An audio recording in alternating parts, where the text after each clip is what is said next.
Elena Hartwell stared at the framed photograph on her kitchen counter, her hands trembling slightly as she held her morning coffee. David's smile looked back at her from their wedding day, his firefighter's uniform crisp and proud. Tomorrow would mark 3 years since the warehouse fire that took him away forever. Her green eyes, now shadowed with exhaustion from too many sleepless nights, reflected a pain that never fully disappeared. Her chestnut hair, once carefully styled, was now pulled back in a simple ponytail. "Mom, I can't figure out this math problem," came Riley's worried voice from the small dining table. Elena forced a smile and walked over to her daughter, coffee cup warming her cold hands. 9-year-old Riley had inherited her father's thick brown hair and her mother's green eyes, but lately those eyes held a sadness that broke Elena's heart.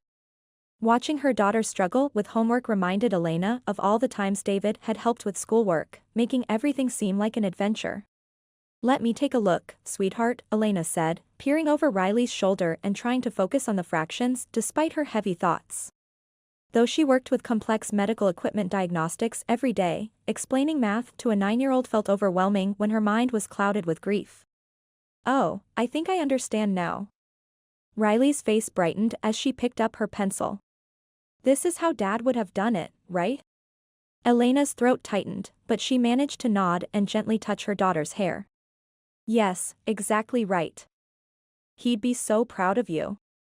3 years ago, David had died in the line of duty when a burning warehouse collapsed during a rescue operation. The investigation had cleared him of any wrongdoing, but his family, particularly his mother Victoria, had never stopped blaming Elena for his choice to become a firefighter.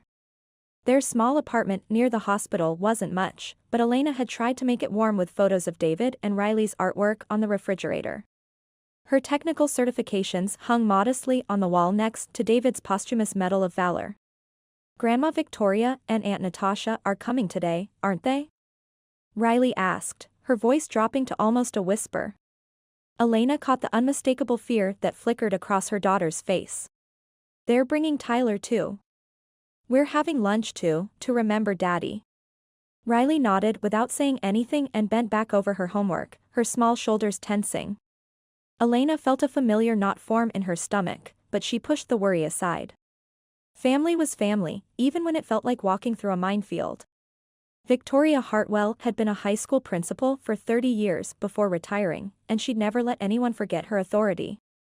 After David's death, she'd made it clear that she considered Elena responsible for leading her son into danger. Living alone in the old Victorian house where David had grown up, she spent her time organizing church committees and community events, always reminding people of her family's standing in the neighborhood. "That woman never deserved my David," Victoria would tell her bridge club friends while discussing Elena's inappropriate job. Working nights around all those men, neglecting her duties as a wife and mother. Behind her criticism lay a deeper resentment that Elena continued to live and work while her precious son was gone forever. Meanwhile, David's sister Natasha struggled to make ends meet as a freelance hairstylist. She lived in a cramped apartment with her 11-year-old son Tyler, constantly borrowing money from her mother and resenting Elena's independence. She dressed in flashy clothes and wore heavy makeup to hide her insecurities, but her bitterness toward Elena was becoming harder to disguise. "My brother's widow thinks she's so strong and capable," Natasha would mutter to anyone who'd listen. "But she can barely keep that child in line without David around." Her jealousy had grown sharper since David's death, especially when Elena managed to keep working and supporting herself. Tyler, unlike his mother, was a sensitive and observant boy. He remembered his uncle David with pure love and tried his best to be kind to Riley. "Riley, honey, we need to get ready," Elena called, glancing at the clock with growing anxiety. Riley slowly closed her notebook and slipped it into her backpack. She reached for her mother's hand and asked quietly, "Mom, do we have to stay long today?" "We'll come home right after lunch, I promise. And remember, I have to work 3 night shifts starting tomorrow, so you'll be staying with Grandma and Auntie." Elena squeezed her daughter's small hand, trying to offer comfort she didn't fully feel. She was scheduled for 3 consecutive 12-hour shifts at the hospital because they desperately needed the overtime pay. It was exhausting work, maintaining and repairing medical equipment through the night, but the extra money was essential. Riley would be staying with David's family during those 3 days. Even though she maintained a polite relationship with Victoria and Natasha for Riley's sake, Elena always felt a cold undercurrent of hostility. She'd noticed the way they sometimes spoke to Riley when they thought she wasn't listening, but she told herself it was just their way of processing grief. "They're David's family," Elena whispered to herself, looking once more at his photograph. "They loved him too. I need to go over this one more time. Riley's dinner is in the fridge, just heat it up. Her allergy medicine is on the counter, don't forget the evening dose." Elena pressed the phone against her ear as she changed into her scrubs, her voice tight with worry. The hospital's night shift was about to begin, and she'd be working 3 consecutive 12-hour shifts. "Elena, you've told me this 5 times already," Victoria's voice carried sharp irritation. "I raised my own son perfectly fine. I think I can manage one little girl." Elena winced at the coldness in her mother-in-law's tone. "I'm sorry, Victoria. I know you're capable. I just worry because you think we can't handle our own family responsibilities?" Victoria cut her off. "Focus on your work. Riley will be fine with people who actually care about David's memory." The line went dead, leaving Elena staring at her phone. Riley had seemed especially quiet that morning, clinging to Elena longer than usual before school. "Mom, do you really have to work so many nights?" she'd asked, her green eyes wide with worry. Even though Riley had stayed with Victoria and Natasha before, something felt different this time. "Elena, you're up," her supervisor called from across the equipment room. Elena shoved her phone into her locker and headed toward another long night of maintaining life support machines. The third night shift had been brutal, 2 ventilator breakdowns and an emergency repair on the cardiac monitors. Elena's back ached as she finally headed to the break room at 4 a.m. Riley would still be asleep at Victoria's house. She pulled out her phone, expecting to see the usual photos Victoria sent of Riley doing homework or eating breakfast. Instead, there were no messages at all. For 3 days, Victoria had barely responded to Elena's texts, sending only brief replies like "she's fine" and "stop worrying." Elena tried calling, but it went straight to voicemail. Maybe they're sleeping, she told herself, but unease gnawed at her stomach. She attempted to focus on calibrating the next set of machines, but David's voice echoed in her memory, "Trust your instincts, Elena. They're usually right." At 6 a.m., her phone rang with an unknown number. "Is this Elena Hartwell? This is Dr. Martinez from Boston Children's Hospital Emergency Department." Elena's blood turned to ice. "Yes, this is Elena Hartwell. Your daughter Riley was brought in about an hour ago. She's suffered a serious fall and has head trauma. We need you here immediately." The words hit her like a physical blow. "What do you mean?" "She's supposed to be with her grandmother. The family called the ambulance. She's in surgery now. How quickly can you get here?" Elena's hands shook as she ended the call and immediately dialed Victoria's number.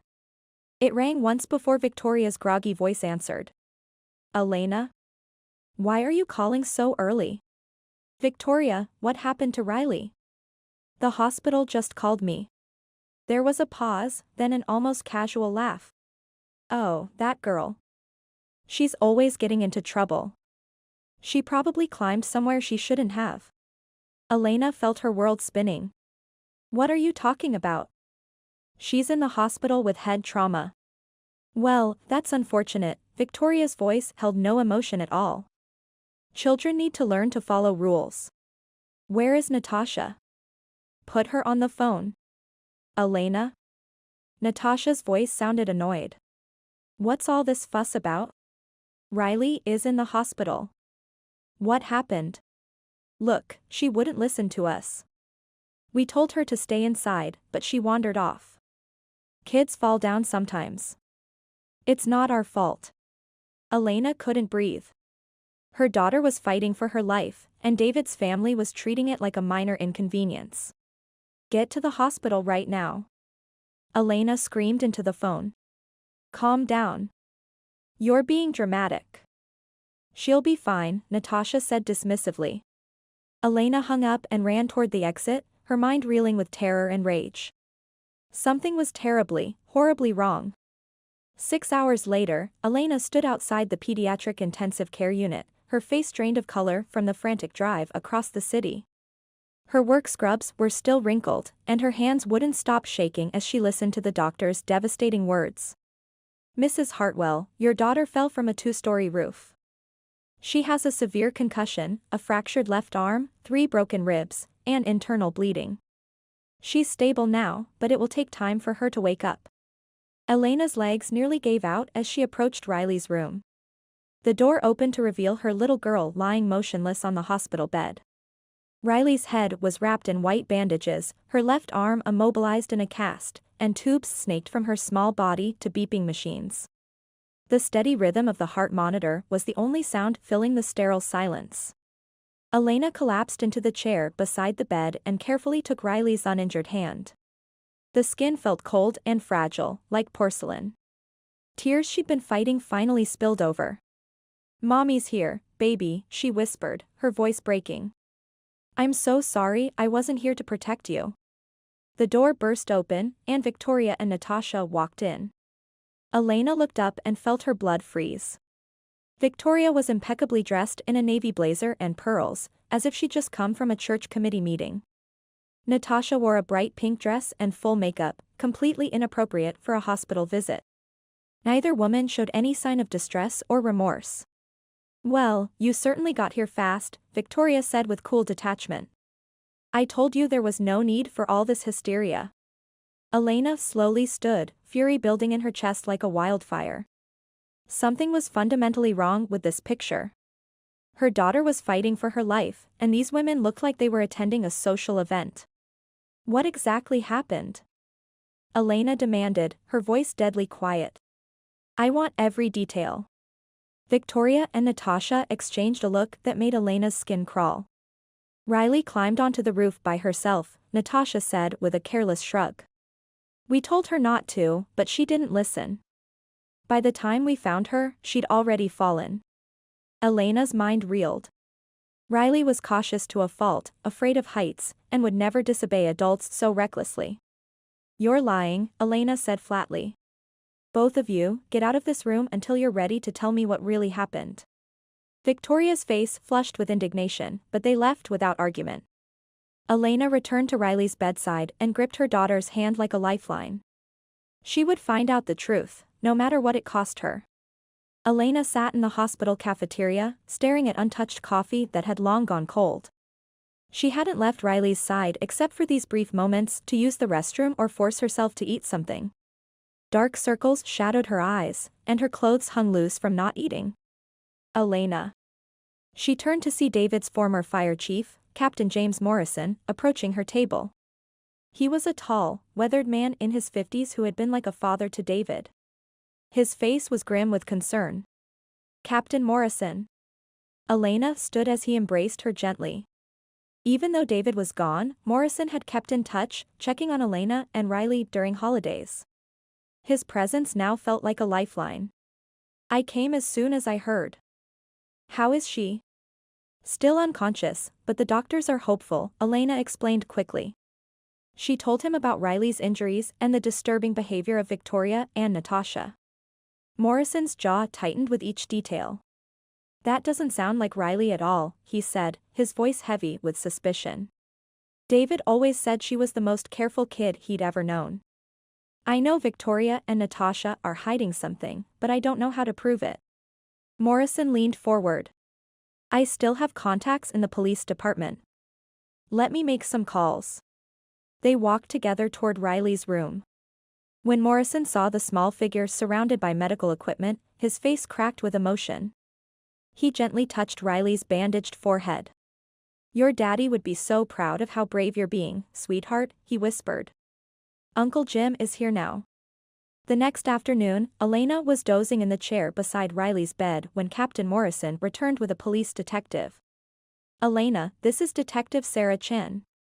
She needs to speak with you." Detective Chen was a sharp-eyed woman in her 40s who specialized in child abuse cases. She sat down across from Elena with a serious expression. "Mrs. Hartwell, we received a report from Tyler's school counselor. Your nephew apparently told his teacher something disturbing about the day of Riley's accident. Elena's heart pounded. What did Tyler say? The details are still being verified, but his account differs significantly from what your in-laws reported. The school counselor felt it was serious enough to contact Child Protective Services.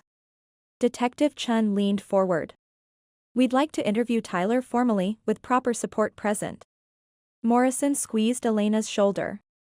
Whatever happened, we'll get to the bottom of it, he said firmly. 3 hours later, in a quiet room at the hospital, Elena and Morrison sat across from 11-year-old Tyler. The boy looked fragile and scared, flanked by a child advocate and a lawyer. Tyler, you're not in trouble, Elena said gently. Just tell us what really happened. Tyler's voice was barely a whisper as he stared at his hands. They always said mean things about Riley when you weren't there. Grandma called her that brat who killed my son. Elena felt the air leave her lungs. What happened the day she fell? Grandma said Riley needed to clean the gutters because it was Uncle David's anniversary and the house had to be perfect for him. Tyler's words came in broken fragments. I told them I could do it, but Mom said Riley needed to learn respect. They made her climb up there even though she was crying. Elena gripped the edge of the table. I tried to help her when she slipped, but I couldn't catch her, Tyler sobbed. After she fell, Grandma told Mom to wait before calling the ambulance. She said they needed to get their story straight first. Detective Chun took careful notes as Tyler described the delay, the coaching, the threats to keep quiet. Tyler, you did the right thing by telling the truth, she said when he finished. We have enough evidence to make arrests. That evening, Elena stood in the hospital corridor when she saw Victoria and Natasha being led away in handcuffs. Victoria's face was a mask of fury and denial. This is all your fault, Elena, she screamed. You killed my son, and now you're destroying this family. Natasha sobbed hysterically. Tyler is lying. You turned him against us. Elena looked at them with a mixture of disgust and pity. Riley woke up an hour ago, she said quietly. She remembers everything you said to her on that roof. It was a lie, but watching Victoria's face crumble told Elena everything she needed to know. The woman's arrogance dissolved into panic, confirming every horrible detail. You used my daughter's grief against her, Elena said, her voice steady despite her rage. You blamed a 9-year-old child for her father's death and nearly killed her because of your own guilt. As the police car pulled away, Morrison put his arm around Elena's shoulders. David would be proud of how you protected her, he said softly. This nightmare is finally over. A nurse appeared at Elena's elbow. Mrs. Hartwell? Riley is asking for you. Elena ran toward her daughter's room, tears of relief streaming down her face.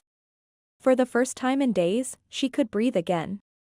A heavy silence filled the grand courtroom of Suffolk County Superior Court.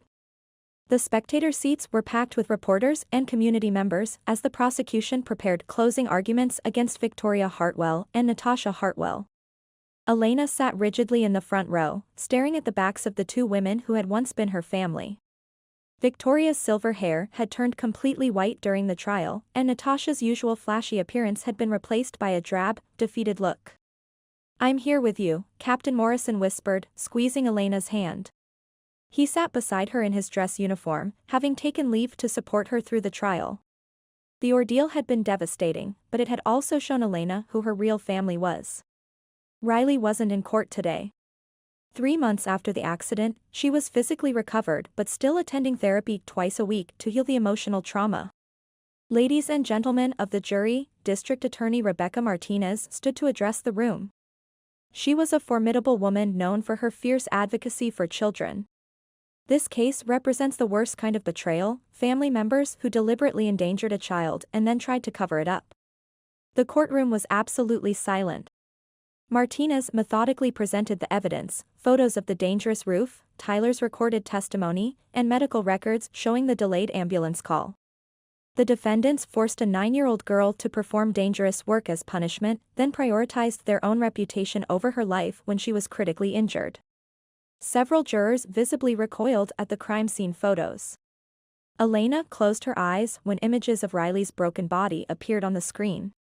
The memory still haunted her nightmares. Most compelling was the testimony of 11-year-old Tyler Hartwell, Martinez continued. Despite his fear, he found the courage to tell the truth and save his cousin's life. Morrison had been working with child services to ensure Tyler received proper care. The boy was now in a loving foster home and slowly healing from his own trauma. The defense attorneys looked defeated. Their weak arguments about misunderstandings and accidents crumbled against Tyler's detailed testimony. The next morning, Judge Kenneth Smith delivered the verdict with grave authority. Victoria Hartwell and Natasha Hartwell, you have both been found guilty of child endangerment and failure to render aid. Elena held her breath as the judge continued. Victoria Hartwell, you are sentenced to 18 months in prison and ordered to pay $300,000 in restitution to the victim. Victoria's face went ashen. Her comfortable retirement was over. Natasha Hartwell, you received 2 years probation and supervised visitation with your son for the next 3 years. Natasha collapsed in sobs. Losing daily contact with Tyler was her worst nightmare come true. Both defendants are permanently banned from unsupervised contact with minors. As Elena left the courthouse, reporters shouted questions, but she walked past them silently. Captain Morrison shielded her from the cameras until they reached his car. How do you feel? He asked as they drove away. Elena stared out the window at the city passing by. Empty, she said honestly. Like I'm grieving people who never really existed. They drove to the rehabilitation center where Riley was attending her afternoon session. Through the window, Elena watched her daughter laughing with her therapist during art therapy. Riley was drawing a picture of a house with 3 stick figures in front. Mom. Captain Jim. Riley called when she saw them. She ran over with her artwork, her face bright with genuine happiness for the first time in months. Look, I drew our new house. The one near the fire station. Elena knelt down and hugged her daughter tightly. They had found a small rental house just blocks from Morrison's station, where he could help watch Riley during Elena's night shifts. It's perfect, sweetheart, Elena whispered. Our fresh start. As they walked to the car together, Elena felt something she hadn't experienced in years, hope.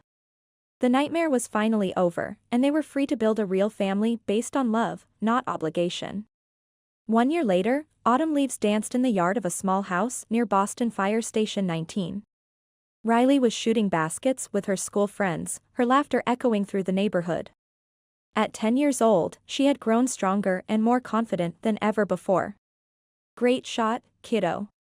Captain Morrison called from the porch where he was grilling burgers for the children. His presence had become a cornerstone of their new life, providing stability and father figure guidance that Riley desperately needed. Elena watched from the kitchen window, a warm smile spreading across her face.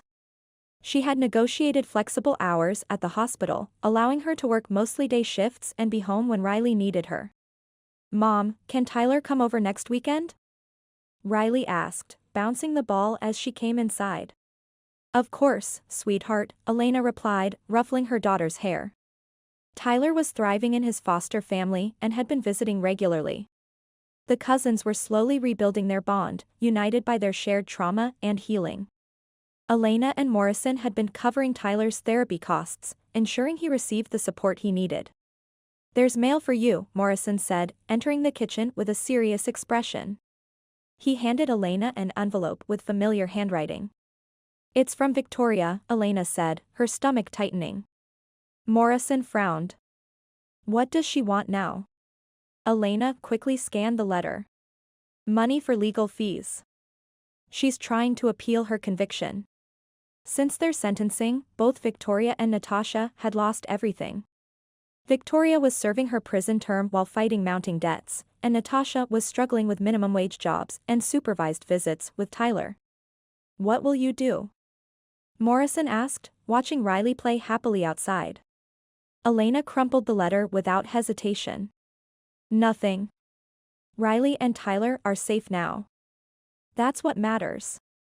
Morrison nodded approvingly. David would be proud of the mother you've become.